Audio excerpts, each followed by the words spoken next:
So what's going on guys, Kade is here and welcome back to a brand new video. For today I will show you the best Diablo Immortal PvE tier list in 2022. So this game in general has a bunch of fun classes to play and we have a wide variety to choose from. But the big question is, which classes are actually good and how much damage can they do? So I've done a bunch of testing and here's the best tier list that you've been waiting for. And stay tuned till the end of the video, because on top of the tier list I will give you the strengths and weaknesses of each class and much more. So if this sounds interesting to you, then let's get right into it.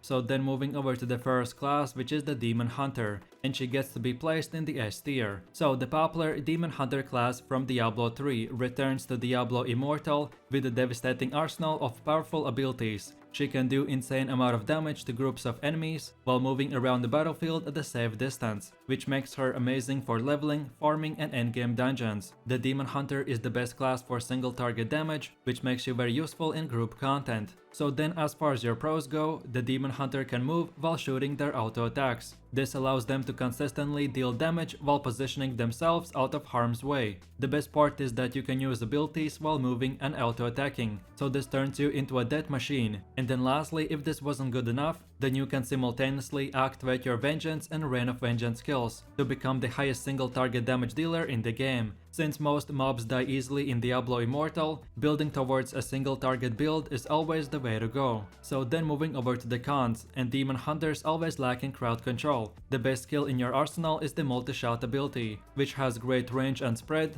but once that's on cooldown, you're left with mostly auto attacks. It also doesn't help that you're one of the squishiest classes in the game, so you will need good positioning and quick decision making, which makes this class not the easiest to pick up for new players. So then in my quick summary, the Demon Hunter is really good at PvE damage and dodging attacks from the bosses, which makes her one of the best classes for farming and group dungeons. Overall, she has the highest single target DPS in the game, and she thrives when fighting at range, and even though the Demon Hunters are slower than other classes, they can do damage while moving. So if you are looking for a very high damage class with a fun gameplay, then this is the one for you.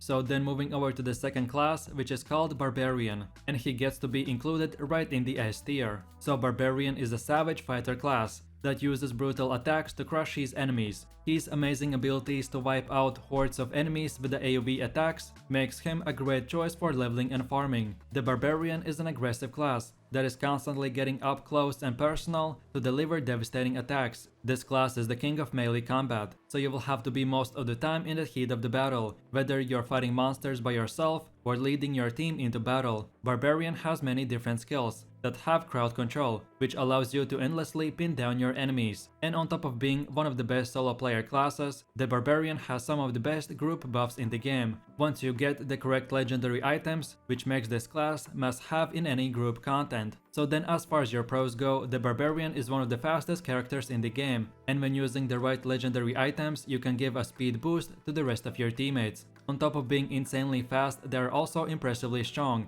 and can speedrun through any content that the game has to offer, being able to deal massive AoE damage as well as the ability to put out a huge damage numbers makes him one of the best classes for PvE and PvP. And then lastly, if this wasn't enough, then at the endgame, the Barbarian gives all his teammates plus 25% increased damage. So then with that said, now let's move over to the cons, and the Barbarian has to get close to his enemies, which comes with great risks, because when content gets harder as you climb the ranks of challenging rifts and different dungeons, you will feel a considerable need to focus on your defense. This class is also very dependent on the ability to burst down enemies quickly, but sadly, these high damage and high mobility skills have longer cooldowns, so when enemies don't die quickly, you can run out of options and not be able to close the gap with the ranged enemies. So then in my quick summary, the Barbarian is a fast and powerful AoE class that can handle itself across all game modes. He can provide some of the best group buffs in the game, and getting your Awakened gear and Paragon will unlock you even more power. This class utilizes all skills very good, so this allows the player to experiment and mix up their playstyle without having to sacrifice damage. So if you're looking to be a warrior with a very high damage, then this is the class for you.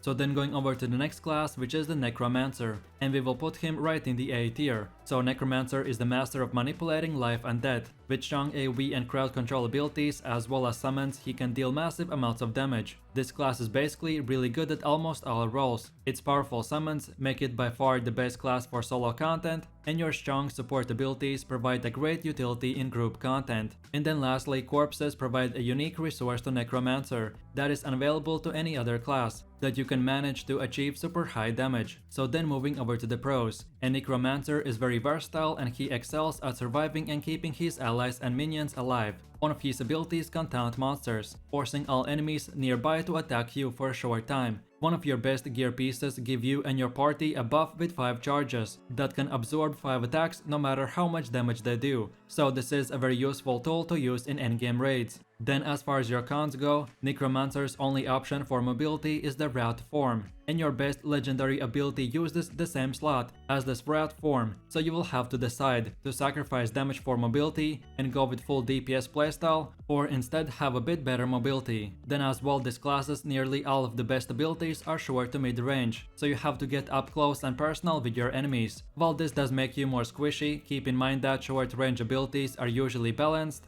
around higher risk and reward. So then in my summary, the Necromancer's class can do it all. He can summon, support and use crowd control, perform AoE and single target skills, and much more. This class has the highest crowd control in the game, which makes the Necromancer amazing for PvE and PvP as well. And then lastly, if you go with the support build, the Necromancer can use bone armor to protect their allies or to reduce the defenses of your enemies, and that's about it. So then going over to the next class, which is the Crusader, and he gets to be included right next to the Necromancer. So the Crusader is a paladin that wants to remove all evil from this world. The Crusader charges forwards on their glorious mission, leading your party with high AoE damage, incredible speed and party-wide buffs. As the Crusader, you will quickly crush groups of weak enemies, as almost every skill at your disposal is very good at AoE based damage. So then moving over to the pros, and the Crusader is a melee and AoE damage based class with the fastest overall movement speed in the game. If damage becomes a problem, then Crusader has defensive skills such as Punish for improved block chance or Conjuring of Light to make you and your party invulnerable for a short duration. Crusaders also fill a party role as a tank/scout, dealing AoE damage to trash monsters, triggering events and pulling enemies together to then use big AoE skills. Overall, the Crusaders are top tier choice for their high AoE damage, incredible movement speed, impressive defensive skills, and very effective party buffs. So then as far as your weaknesses go, Crusader is vulnerable to stuns and interrupts, causing you to immediately lose the entire duration of your ability. Most builds for this class relies on casting other skills before casting your main damage dealer, so this further decreases your damage during stuns and interrupts. Crusaders have poor single target damage and high cooldown duration skills. This leads to many situations where all of your skills are on cooldown, leaving you with only lackluster primary skill. As a result, certain bosses can be difficult to kill in challenging rifts. So then in my quick summary, Crusaders are melee and AoE damage based class with the fastest overall movement speed in the game. This class is very good at AoE damage, but you can be out damaged by other classes at single target DPS, and that's about it.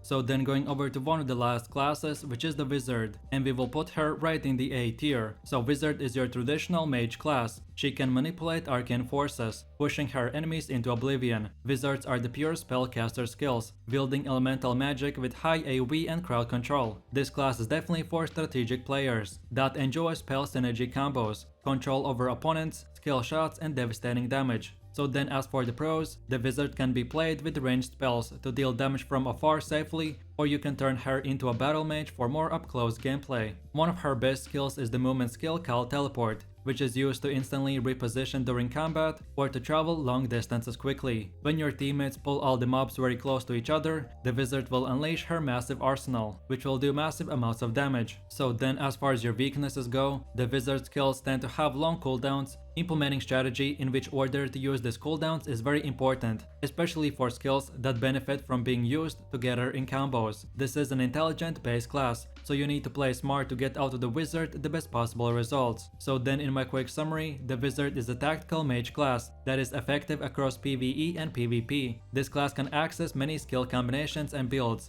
allowing players to try out different playstyles. This is the perfect class for players that love strategic gameplay with high AoE skill cap. And then lastly, as a wizard, you will get access to very cool and massive AoE abilities like Black Hole, Arcane Wind, Meteor, and much more. So if you want to be a mage and a massive damage dealer, then this is the class for you.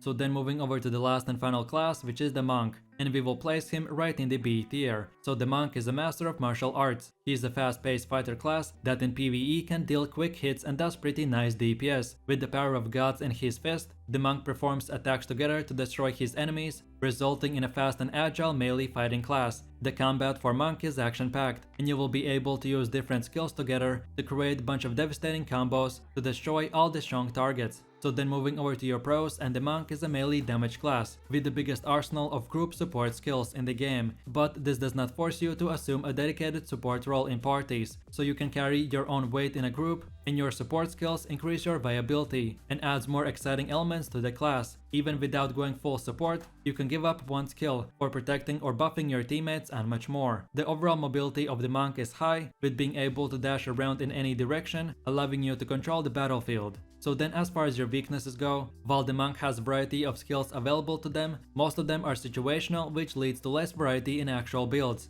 Especially in solo content, there's little variety because the DPS options are quite limited. Monk's main single target ability is a pet skill. If they get distracted, you can easily find yourself slowly losing DPS against stronger bosses. And then lastly, you are required to use skills in the right order for the best efficiency possible, which makes the class more difficult to play and easy to interrupt. So then in my final conclusions, the monk is a swift and agile melee class with a lots of utility and defensive skills for both themselves and their party. With the right legendary items, you're able to turn your defensive skills into even more devastating damage abilities or to improve your original effects. So if you want a good solo class, experience fast-paced action, and be able to help out your friends, then monk is the right choice for you, so have fun. And with that said, I really do appreciate everyone for watching guys, and I hope you enjoyed it. If you have any suggestions, feedback, or other good Diablo Immortal classes or guides that you would like to see in the next video, then feel free to leave your comments in the comment section down below. And while you're doing that, please click like, subscribe, and enable that notification bell, so this way you could support the channel and you won't miss any more amazing content from me.